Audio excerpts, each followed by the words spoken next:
రామాయణంలో సీతకు కలిగినటువంటి కష్టాలు మానవ మాత్రులకు రాకూడదని అంటారు. సీతాదేవికి ఆ కష్టాలు రావటానికి చిలుక శాపమే కారణం అంటారు. ఏమిటా కదా? సీతాదేవికి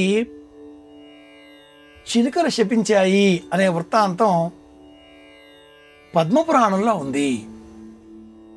పద్మపురాణం 55,000 శ్లోకాలతో ఉన్న అతి బృహత్తరమైన గ్రంథం.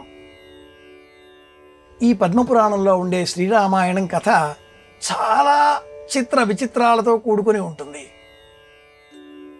ఈ రామాయణంలో దశరథుడికి 4 ఇల్లాండ్రు. ఒక్క కుమారుడున్నాడు. ఆ కుమారుడు భద్రగజం తాకిడికి అంతమయ్యాడు. సంతానం లేని కారణంగా దశరథుడు యజ్ఞం చేయగా లభించిన ఆ యజ్ఞ పాయసాన్ని తన 4 ఇల్లాండ్రకు సమానంగా ఇచ్చాడు. పద్మపురాణంలో ఉండే దశరథుడి 4 ఇల్లాండ్రలో కైకేయి నామం ఉండదు.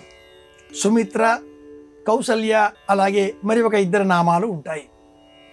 పుట్టిన ఈ 4 మట్టుకు రాముడు, భరతుడు, లక్ష్మణుడు, శత్రుఘ్నుడు ఇదే క్రమంలో ఉండగా మరి ఒక వైపున సీతాదేవి జనకునికి లభించిన అనంతరం ఈ సీతాదేవి ధనుర్భంగం నిమిత్తమై వచ్చేటటువంటి రామచంద్రమూర్తిని చూచింది.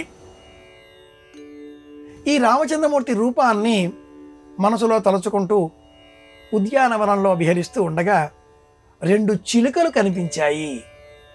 సీతాదేవి ముచ్చటతో ఆ 2 చిలుకలను తెచ్చి బంధించింది.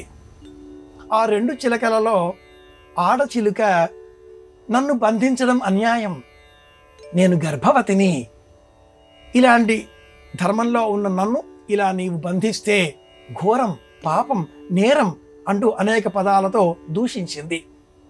బాల్య చాపల్యంతో సీతాదేవి అవన్నీ కూడా వేళాకోళంగా భావన చేస్తూ అలాగే వింటూ ఉన్నది. కాసేపు అయ్యాక కరుణారస పూర్వకంగా ఆ ఆడచిలుక దిగాలుతో గుండె పగిలి మరణించింది. అది చూచిన మగ చిలుక గర్భవతి అన్న ఆ రూపం కూడా గ్రహించకుండా నాకు నువ్వు దూరం చేశావు కనుక నీవు కూడా గర్భవతిగా ఉన్నప్పుడు నీ భర్తకు దూరమై ఇదే విధంగా విలపిస్తావు అంటూ మగచిలుక కూడా అంతమైంది. గుండె ఆగిపోయి మరణించింది. పద్మపురాణంలో ఇలాంటి అవాల్మీక అంశాలు కోకొల్లలు.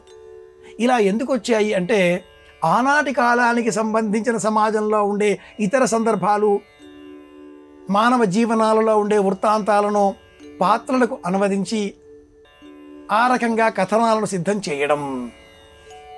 ఈ కారణంగానే ఆ మగచిలుక శాపాన్ని పూర్తి చేస్తూ ఇంతకు ఇంత నేను బదులు తీసుకుంటాను, నీ రాజ్యంలోనే భవిష్యత్తులో ఒకానొక వంశంలో జన్మించి నిన్ను రాముడు తీసుకుని వచ్చిన తర్వాత ఇది అధర్మం అంటూ ప్రచారం చేసి నీవు అడవులకు పోయే విధంగా చేస్తాను అని శాపవాక్యాన్ని పూర్తి చేసి చనిపోయింది.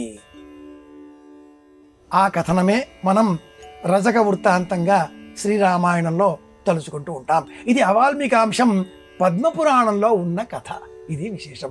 చిలకల శాపం అంటారు ఈ వృత్తాంతాన్ని.